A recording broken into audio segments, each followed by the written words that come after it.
రూపాయికి ఇడ్లీ వస్తుందో రాదో నాకు తెలియదు, కానీ చంద్రబాబు నాయుడు హయాంలో మాత్రం ఉర్సా లాంటి ఊరు పేరు లేని కంపెనీలకు 3,000 కోట్ల రూపాయలు మాత్రం డబ్బులు దోచిపెట్టి నాకింత నీకింత అని పంచుకునే కార్యక్రమం జరుగుతూ ఉంది.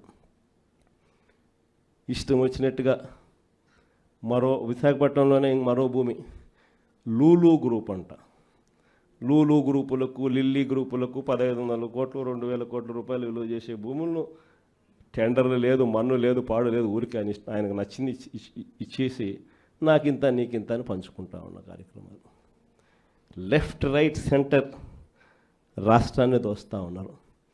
అమరావతిలో ఇవే టెండర్లు, ఇప్పుడు పిలిచిన టెండర్లు 2018లో ఇవే టెండర్లను పిలిచినప్పుడు చంద్రబాబు నాయుడు హయాంలో 5 ఏళ్ల కిందట వీటి విలువ 36,000 కోట్లు. అప్పట్లో సిమెంట్ రేటు, అప్పట్లో స్టీల్ రేటు ఇప్పటికన్నా అప్పుడే ఎక్కువ. ఇప్పుడు ఇంకా తగ్గినాయి సిమెంట్ రేటు, స్టీల్ రేట్లు. అయినా కూడా ఆ 36,000 కోట్ల విలువ ఈరోజు 78,000 కోట్లకు పెంచేసి టెండర్లు వాళ్ళకు సంబంధించిన వాళ్ళకి మాత్రమే రింగ్ ఫామ్ చేసి వాళ్ళ కాంట్రాక్టర్లకు మాత్రమే ఇచ్చుకుంటున్నారు.